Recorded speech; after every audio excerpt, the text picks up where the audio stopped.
Геннадий родился и вырос в деревне. В городе был лишь один раз за всю жизнь, и то, когда с классом ездили в музей. Но почему-то воспоминания о шумном городе врезались ему в память, и он с детства понял, что хочет там жить.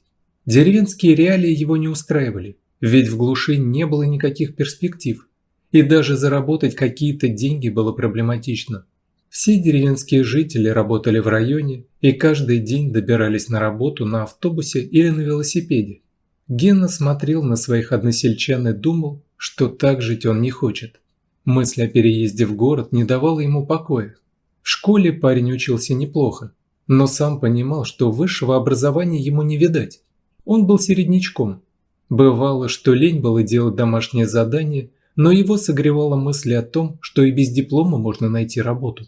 После окончания школы все друзья Гены уехали учиться или ушли в армию. Кто остался, пошел работать на фирму. Другого варианта у парней в деревне не было. Геннадия в армию не брали из-за проблем с костями. Он особо не расстраивался, наоборот воодушевился, что имел все шансы начать жизнь заново в городе. Отец у Гены тракторист, мать ветеринар. В деревне они получали копейки, но были благодарны и за это. Николай Васильевич всю неделю работал, не покладая рук, а на выходных расслаблялся у телевизора с бутылкой пива. Мать работала на ферме, да и по деревне бегала на вызовы, если у кого-то скотина болела. О городской жизни Болтовы никогда не думали, ведь они были типичными деревенскими жителями, и дома им нравилось. Первое время родители не понимали прихоти Гены уехать жить в город. Они уговаривали его пойти учиться на ветеринара, как мать, и остаться работать в родной деревне. Но сын был непреклонен. Он все для себя решил еще лет в 14, когда понял, что если останется в деревне, навсегда загубит свою жизнь. Родители были против, но им пришлось смириться. Они дали сыну деньги на первое время и отпустили с миром. Отец только сказал: «Смотри, только не позорь нас там». Геннадий обещал, что постарается.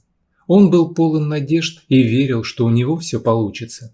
По приезду в город парень устроился на кожевенный завод. Работа Геннадию нравилась, платили для начала неплохо. Тем более, что парня взяли без образования и опыта работы. Частенько после тяжелой смены молодой человек ехал домой на автобусе, а по пути спал. Обычно товарищи толкали его в плечо, не давая проехать остановку. Но однажды Гена остался на переработку, поэтому домой ехал один, и будить его было некому. Его спасла девушка, которая ехала в том же автобусе. Она не первый раз ехала с Геннадием, уже узнавала его, а жила на одну остановку дальше, поэтому и помнила, где он обычно выходил. Девушка разбудила Гену и сказала, что еще немного, и он проспит свою остановку. Молодые люди обменялись парой фраз и почувствовали стойкую симпатию по отношению друг к другу. Гене уже не хотелось выходить из автобуса. Он мечтал, чтобы двери вообще не открывались, и они ехали с новой знакомой по кругу всю ночь. В этот вечер парень проехал дальше и вышел на следующей остановке, чтобы проводить домой попутчицу, которую звали Светлана. По дороге к дому девушки молодые люди болтали обо всем на свете. Света рассказала, что она сирота, выросла в детском доме, а сейчас работает швеей на фабрике рядом с заводом. Гена был удивлен. Ему казалось, что он знал эту девушку всю жизнь. Она была такой веселой и милой, вела себя непринужденно, чем его и зацепило. При расставании молодые люди условились завтра снова встретиться. Свидания последовали одно за другим. Вскоре Света и Гена стали встречаться. Да и со свадьбы тянуть не стали, поженились через полгода. Это была красивая пара, и все друзья были за них рады.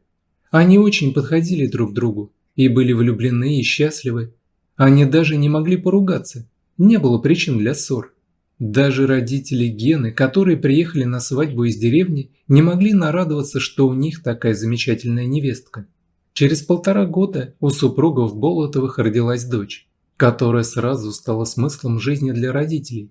Девочку назвали Марианна. Она была такой милашкой и по внешности была вылитая мать. Детство ребенка омрачали лишь частые болезни мамы, у которой по какой-то причине рано проявились признаки болезни желудка.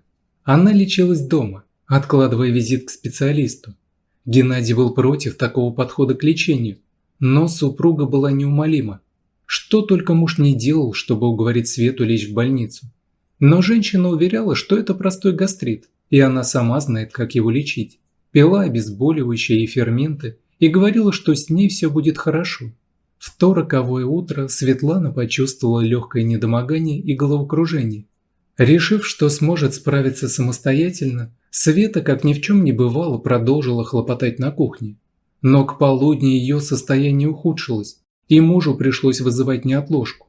Светлана была бледной, еле дышала и была вся в испарине. По пути в больницу она впала в кому и по прибытию была сразу помещена в реанимационное отделение. Врачи, пытаясь успокоить Геннадия, уверили его в том, что все будет хорошо. А на следующий день мужчину огорошили страшной новостью. «Нам очень жаль, но ваша супруга умерла полчаса назад. Мы ничего не смогли сделать.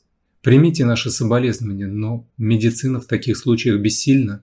Геннадий заплакал, не зная, что сказать дочери Марианне, полчаса назад потерявшей любимую маму. Горевал, конечно, не спал ночами. Но ради дочери Гена попытался привести себя в адекватное состояние. Жену назад было не вернуть, а ребенка поднимать надо было. Геннадий не опустил рук и сделал все, чтобы малышка ни в чем не нуждалась, ведь она стала главным смыслом его жизни. Молодой вдовец, работая сверхурочно на заводе, со временем попал в список лучших сотрудников. Он трудился, не покладая рук, чтобы забыться и выйти из депрессии. Другие бы на его месте давно спились, но Гена не переносил алкоголь. Он превратил всю свою боль в энергию и направил ее в нужное русло. Однажды, когда парень добирался до работы на автобусе, к нему подошел худенький бледный мальчик, лет 10. Он мялся и долго не решался сказать, но затем вдруг выпалил: «Дяденька, дайте мне, пожалуйста, 50 рублей.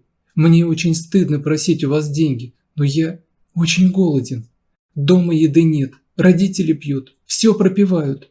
Мужчина с жалостью посмотрел на ребенка, затем полез рукой в карман и выгреб оттуда все, что было. Практически отдал последнее. Порывшись в сумке, он достал булочку, оставшуюся с обеда, и отдал ее мальчику. «Спасибо, я обязательно верну вам деньги», – прошептал мальчик со слезами на глазах. Геннадий не догадывался о том, что в это самое время мальчик поклялся найти его и вернуть долг. Ребенок был совестливым и принципиальным, но мужчина просто помог ему, не требуя ничего взамен. Незаметно пролетело 10 лет. Болотов так и не женился, зато воспитал красавицу-дочь и преуспел в работе. Геннадий добился того, что его оклад на заводе заметно вырос, благодаря его упорству и целеустремленности. На радостях он купил дочери велосипед и учил ее кататься в свободное от работы время. Однажды, стараясь обогнать одноклассников, Марианна не справилась с управлением и попала под машину. Выжила, но самостоятельно встать уже не смогла. Пришлось вызывать скорую помощь. Оказалось, что у девочки был поврежден позвоночник, и, скорее всего, она больше не сможет ходить. Геннадий был вне себя от горя. Доктор дал мужчине надежду, что есть клиники, где практикуют нетрадиционные методы лечения травм опорно-двигательного аппарата. К сожалению, речь шла о дорогостоящих операциях с запредельными суммами. Хоть Гена и начал хорошо зарабатывать, но таких денег у него не было. Мужчина был сильно удручен, но перед дочерью свою грусть не показывал, говорил, что все будет хорошо. Марианну выписали из больницы через месяц. Она никак не могла привыкнуть к тому, что ей придется жить по-новому, не так, как раньше. Теперь девочке предстояло осваивать инвалидную коляску и привыкать к жизни человека с ограниченными возможностями. Прошло еще несколько лет, в течение которых Геннадий пытался собрать необходимую сумму для операции дочери. К этому времени Марианна превратилась в настоящую красавицу. Все смотрели на ее роскошные черты лица, волосы, милую улыбку и мысленно жалели ее. Ведь как такая красавица могла стать инвалидом? Безуспешно пытаясь собрать средства для лечения дочери, Болотов впал в депрессию и потерял веру. Но когда казалось, что помощи ждать неоткуда, в дверь его дома постучали. На пороге стоял симпатичный, одетый в дорогую одежду молодой человек, которому на вид было около 30. «Здравствуйте, вы меня, наверное, не узнаете?» Геннадий отрицательно покачал головой, с удивлением глядя на молодого мужчину. Тогда незнакомец извлек из кармана несколько купюр и протянул их хозяину дома. Когда мужчина взял их в руки и сосчитал, по его лицу скользнула улыбка. Он все понял и машинально сунул 50 рублей в карман брюк. Он вспомнил случай 20-летней давности, когда он дал мальчику 50 рублей и угостил его булочкой. Сейчас перед ним стоял тот самый мальчик, только повзрослевший на 20 лет. «Вот ведь какой принципиальный!» – подумал Геннадий, но пригласил его войти в дом. Парень вошел и сразу увидел Марианну на инвалидной коляске. Девушка пыталась налить себе чая у стола. Артем увидел, что она не может управиться с чайником. Подбежал, помог. Увидев ее красивые глаза и пронзительный взгляд, мужчина словно оцепенел. Он не ожидал, что встретит в этом доме такую красавицу. Ему сразу стало не по себе. Он оробел. Артем все эти годы не мог забыть о добром поступке мужчины, отдавшего ему 20 лет назад свои последние деньги. Парень выбился в люди и стал бизнесменом ценой невероятных усилий. Вот тогда он и решил разыскать этого благородного мужчину. Все это время он жил в соседнем городе и приехал только для того, чтобы выполнить обещание – вернуть мужчине долг. Он помнил только о том, что благодетель работал на заводе. Артем обратился в отдел кадров, нашел необходимый адрес и вот встретил удрученного проблемами отца с дочерью-инвалидом. Мужчина был в шоке. Он произнес проникновенную речь и сказал, что хочет отплатить Геннадию добром. Он полностью покрыл расходы на лечение Марианны и даже дал деньги на длительную реабилитацию. Геннадий плакал как ребенок. Он не ожидал, что его добро, совершенное 20 лет назад, вернется ему бумерангом. Артем обещание свое сдержал. И спустя месяц после успешно проведенной операции девушка сделала первые самостоятельные шаги, отчего снова растрогала отца. Геннадий стал чересчур сентиментальным. Постарел, наверное. После операции Артем стал постоянно их навещать. Он помогал Марианне, покупал ей лекарства и витамины, помог поступить на дистанционное обучение в вуз.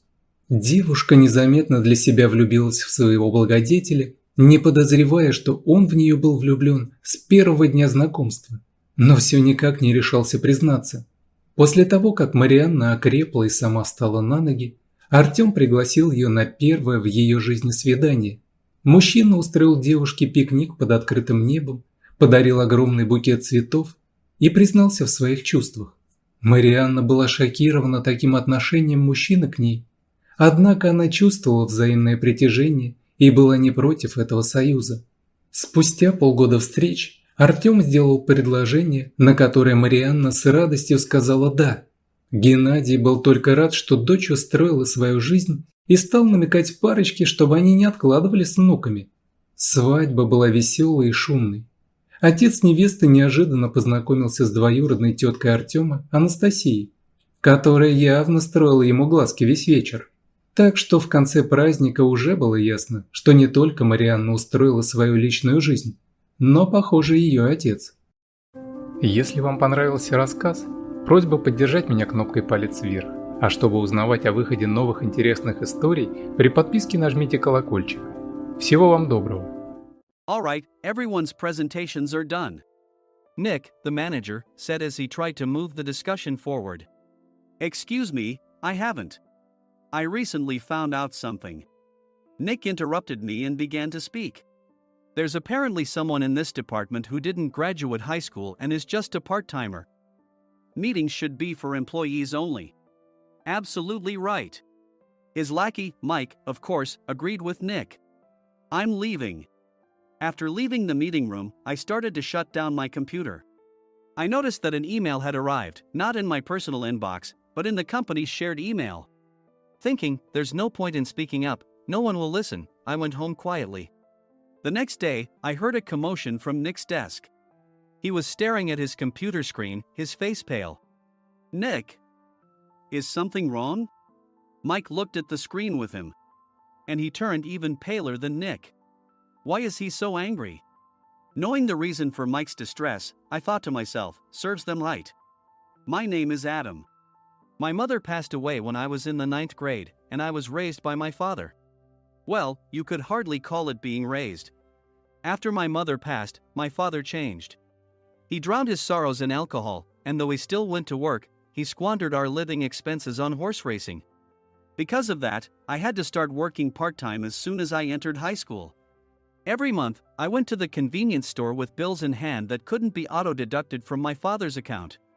Even though I endured it because I didn't want to be alone, I reached my limit in my second year of high school and dropped out.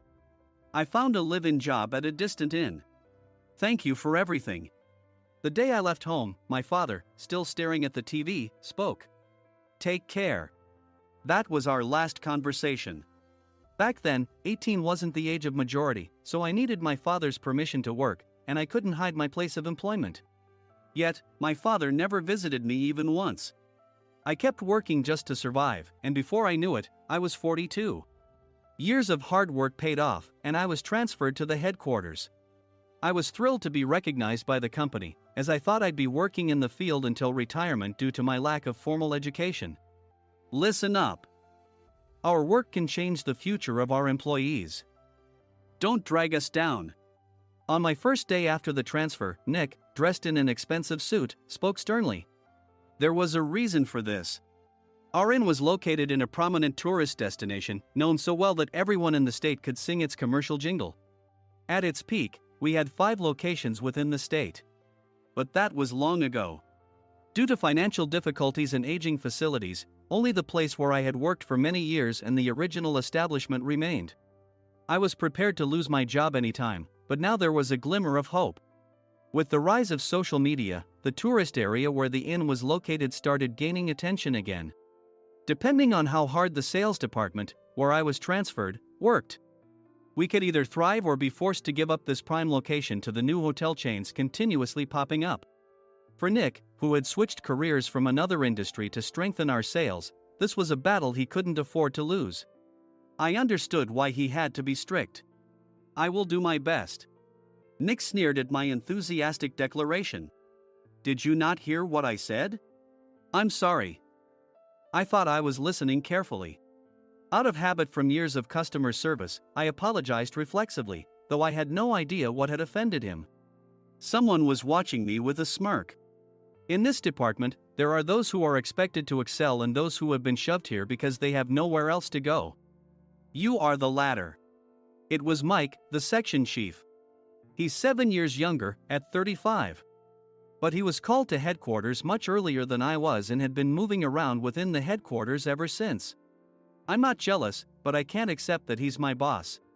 Graduating from a prestigious university, he has an unusually high pride and caused many problems as a newbie, making things very difficult for me when I was the front desk leader. When I found out Mike was transferred to the sales department a month before me, I was disheartened. Mike is right. With just a middle school diploma, there's not much you can do. Don't even think about achieving results. As if I didn't exist, Nick remarked, I'm thirsty. Mike eagerly ran to the coffee maker. It seems Mike is Nick's lackey. I regretted being happy about my transfer to headquarters, wishing I had stayed on site forever. Send a direct mail to every company on this list by the end of the day. Nick only assigned me tasks that even a new graduate could handle. What? There are over 1,000 companies. You want me to send to all of them by today? Yes, if you and your fellow misfits split the work, even those with nowhere else to go should finish by today. I glanced at the employees typing away expressionlessly. They were worn out from customer service, only thinking about leaving on time, or were women reassigned after having children, with zero motivation for work. Even Sam, a new graduate from the same university as Mike, who was supposed to be among the expected achievers, had no enthusiasm for the job, having joined the company wanting to do customer service. I don't care what they say, I plan to quit anytime, he said. Only Nick and Mike were highly motivated, making all the decisions between the two of them. I originally only wanted to work at the inn to survive and had no particular attachment to this job. I swallowed my words, thinking I had no right to reprimand them. About a month after the transfer, Nick told us with a frustrated look. To commemorate the 50th anniversary, we've decided to create a plan exclusive for one group per day. Originally, Mike and I were supposed to come up with it, but our president, Mr. Thompson, insists on hearing everyone's opinions. So, you all get a chance. As Nick explained, Mike began handing out prints. Make sure not to embarrass Nick. If your ideas are half-baked, you'll have to redo them. It seemed that they had printed his handwritten notes by Mr. Thompson, which included several questions and a section for free responses. It made sense why Nick had to seek our input, given that all responses had to be submitted to Mr. Thompson. We were given a week to think about it, and a meeting was scheduled to compile our ideas. My plan is to let guests enjoy both the old and modern America. Nick began the presentations. Guests would watch a master confectioner at a nearby traditional sweet shop make sweets in front of them. The welcome drink would be premium tea in a bottle. Nick's plan was certainly attractive. After his presentation, Nick called on us to present in the order we were seated. Just as I stood up for my turn. "All right, everyone's presentations are done." "Excuse me, I haven't. I recently found out something." Nick interrupted me. "There's someone in this department who didn't graduate high school and is just a part-timer."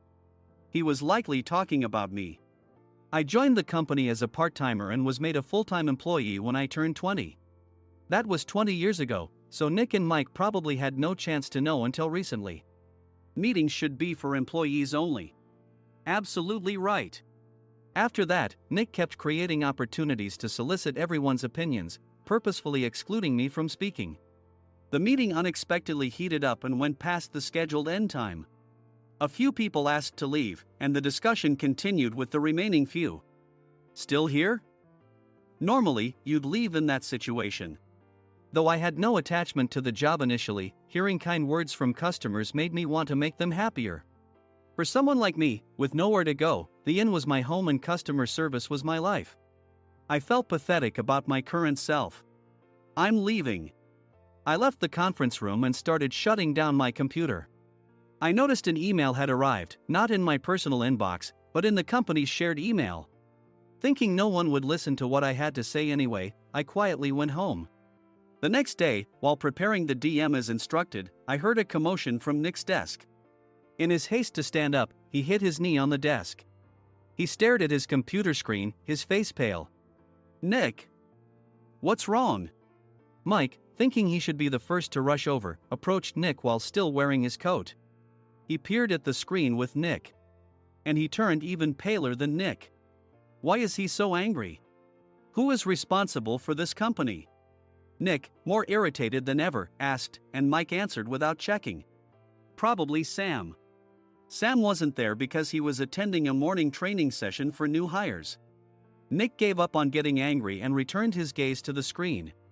They were looking at an email that arrived right after the end of the working day yesterday. Apparently, no one, including me, had checked it before leaving. The email was from a large company that used us for their annual employee trips. The president and executives of that company also frequently used our services personally. President of the company, Mr. Mason himself, had declared that neither he nor his company would ever use our services again. Well, some companies cancel their employee trips or stop using our services due to financial struggles. Let's just move on. Mike kept wiping the sweat from his forehead with a handkerchief. Knowing why Mike was so agitated, I quietly watched their interaction. "Do you know how much revenue we get from that company? We can find other guests to fill the rooms, but we'll lose the banquet costs, gift shop revenue, rental car fees, and more. Moreover, the gifts were supposed to be prepared by the traditional confectionery shop involved in Nick's proposed plan. If it's known that we incurred such a huge loss at this critical time, Nick's position in the company would be jeopardized." Nick took a deep breath, seemingly trying to calm himself. "All right, Mike. Go to New York right now and apologize to Mr. Mason." "What? You're coming with me, right? I have urgent work to do." "I trust you, which is why I'm entrusting this to you. Please." Mike, believing Nick's sincerity, agreed with a determined look on his face, saying, "Yes. That's Nick for you." Even if Mike went to apologize, Nick would shift all the blame onto him if the client didn't change their mind. Well, it was Mike's fault to begin with, so it served him right. About 3 hours later, Sam answered a call from somewhere and repeatedly apologized, saying, "I'm very sorry." Everyone watched to see what was happening. After ending the call, he informed Nick with a weary tone. When Mike arrived at the client's company, he only made things worse, further infuriating Mr. Mason. He was demanding, "Get his boss here immediately." It was no wonder Sam was exhausted, dealing with such a call right after returning from training. What is that idiot doing? Alright, Adam, you're coming with me. If sacrificing Mike didn't work, then I must be next. Normally, I'd want to refuse at all costs, but I saw an opportunity in this situation. If I can be of assistance, I'd be happy to join you. I obediently followed Nick, and we flew to New York. When we introduced ourselves at the reception, it became clear how serious the situation was, as the receptionist personally escorted us to the president's office. Angry voices leaked through the door, making both Nick and me uneasy. "Excuse me. I'm Nick, the supervisor. I understand my subordinate has caused you trouble, and I deeply apologize." Nick, with his experience in the corporate world, knew enough to offer an apology before excuses. However, his customer service skills left much to be desired. I sighed as I saw Mike trembling like a small dog in the corner of the room. "What kind of training are you giving your subordinates?" Mr. Mason glared at Nick with a red face. The intensity of his gaze made even Nick take a step back. Regrettably, I joined this company only 2 years ago and was unaware of Mike's issues. I should have identified his shortcomings sooner. Indeed, I should have realized sooner. No sensible person would come to apologize and then give a lengthy presentation on the drawbacks of not using their in. Nick froze, his mouth slightly open. Suspecting the worst, I picked up the documents that had fallen to the floor. It seemed Mike hastily prepared these documents on the plane, listing the disadvantages. Disadvantage 1: if you change the venue for the company trip, employees might suspect it's for cost-cutting reasons, leading to a negative impression. Reading it aloud half-jokingly, Nick snatched the papers from my hand and checked the contents with a furious expression. Among the stack of documents was a receipt from a nearby convenience store's copy machine. I felt a pang of dread, hoping he hadn't shown the receipt as well. What do you think he said when I asked what kind of nerve he had to do this? I'm very sorry. Faced with the dire situation, Nick must have thought there was nothing left to do but apologize. In a voice smaller than I'd ever heard from him, he uttered words of apology. He said, "I'm a Harvard graduate. I don't believe I said anything wrong." "Mike, what have you done?" Forgetting his plan to pin the blame on Mike, Nick yelled loudly, even in front of Mr. Mason. "I didn't do anything wrong." "You're still saying that? Look at him." Mike pointed at me with a shaking hand. "I was assigned to headquarters in my 20s and now I'm a section chief. This guy only made it to headquarters at 42. Everything I've done proves I was right. So why are we losing the contract?" Having said his piece, Mike collapsed to the floor. "Of course. You were sent there because you had nowhere else to go." Mike never expected to hear such words from someone he looked down upon. He lunged at me, and Nick hurriedly stepped in to stop him. "Mr. Thompson told me Mike is a quick thinker, and to take good care of him." There's no way he was pushed aside. "Don't make things worse here. He didn't say quick thinker, he said only quick-witted, didn't he?" I don't remember that part. I recalled the many troubles Mike caused when he was a newbie. When Mike was on the front line, his pride was so high that he never apologized to customers. Customer service, especially in our job, doesn't work alone. It brings both good and bad situations. If the front staff or housekeepers made mistakes, or the cleaning company didn't properly clean a room, one had to apologize to the customers regardless of personal fault. Mike, in such situations, would never apologize, insisting he wasn't at fault. This often angered customers, and as the front desk leader, I frequently had to apologize on his behalf. He caused complaints and disrupted operations, which is why he was quickly moved to headquarters. In departments where he didn't interact directly with customers, his quick thinking was beneficial and things went well. But it seemed his flaws were starting to show. Corporate reservations are supposed to be entered into the system by the sales representative. But a quick check yesterday revealed that more than 10 items were missing from the client's reservation. The handover document clearly stated what needed to be prepared. Why didn't you enter it into the system? Why do we have to give them special treatment? Filling rooms near the banquet hall, setting up all the food in advance. specifying the brand of wine they're too demanding. No wonder he always angered customers, I thought, feeling a headache coming on. Grouping them in rooms near the banquet hall is for our benefit too. It makes it easier for the staff to set up beds and serve breakfast since everyone's schedule is synchronized. As for the other requests, Mr. Mason suggested them to lighten our load. I didn't know that. Nick finally seemed to realize that Mike was the one who had angered the client. What did you say to them? I just told them we wouldn't give them special treatment anymore. We shouldn't waste effort on things that don't bring in money. I was utterly exasperated at his lack of understanding of customer service. Of course, we shouldn't comply with unreasonable demands. But carrying over successful practices from past stays makes customers feel remembered and enhances their experience. Good memories encourage repeat visits. That's part of our job. I looked down at Mike, who was sitting on the floor. In our job, nothing is a waste. Mr. Thompson likely moved you to the sales department, hoping you'd finally understand this. How do you think he feels now that you failed to meet his expectations? Mike, tears in his eyes, fled the president's office. I was amazed he still hadn't apologized. You have it tough, Adam. It's okay, we're all employees of the same company. I deeply apologize for this disrespectful incident. Especially after all the care you've shown us. If it weren't for you, Adam, I really would have stopped staying here. When I heard you were moving to the sales department, I was willing to reconsider if you handled it. Seeing us talk so amicably, Nick's face contorted. Do you two know each other? Adam's service is excellent. I always requested him specifically. Normally, we don't accept specific staff requests, but we made an exception for Mr. Mason, adjusting my shifts accordingly. He had personally stayed at our hotel just before my transfer, and during casual conversation, I mentioned, I'm moving to the sales department soon. If I hadn't told him then, things could have been much worse. Please continue to take care of us. I look forward to it. On the return flight, Nick awkwardly offered me a can of beer. It's still working hours. Of course, I had no intention of forgiving him for a single beer. Nick might try to pin everything on Mike and avoid any consequences. While pondering this, a startling fact came to light. Nick, the tea bottles for the plan have arrived.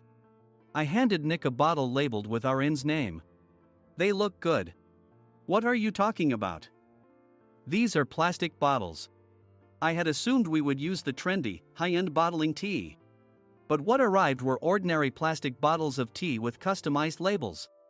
The only unique aspect was the label, which had the inn's name, making it look customized. Upon further investigation, I discovered that a substantial amount of money was set to be paid to the tea company. It was priced like bottling tea. Does this plastic bottle really cost $100 each? The tea inside is specially blended for us. The extra cost is for that. Wouldn't it be better to use another tea company? Or is there a specific reason we must use this one? As Nick continued to make excuses, I showed him a printed email. I informed the tea company's president, Mr. Mitchell, that we discovered irregular payments and he confessed. He said you two were high school classmates and planned to split the extra money. That idiot. Why did he confess? That's not important. You should worry about yourself, this could turn into a police matter. Opening the bottle cap, I suggested. How about calming down with this tea? It supposedly has a relaxing effect. Nick drank the tea frantically. In the following days, decisions were made about their fates. Mike was reassigned to the General Affairs Department, with no chance of transfer or promotion, as per Mr. Thompson's orders. As for Nick, since the payment to the tea company hadn't yet been made, he narrowly avoided legal trouble. Instead, he was encouraged to leave the company, and to avoid further complications, Nick submitted his resignation. Rumor has it that connections between HR departments have made it difficult for him to find new employment. Even though it was good to have those two gone, something unexpected happened in the sales department. Everyone became motivated and united in refining the 50th anniversary plan. In the end, my plan was adopted. We collaborated with the Tourist Information Center to provide personalized guides. The plan, tailored to the number of guests, was truly special for the 50th anniversary. Hey, is Adam's family coming to stay? I immediately booked that special plan for my family. Sam noticed it on the reservation list and quickly picked up on it.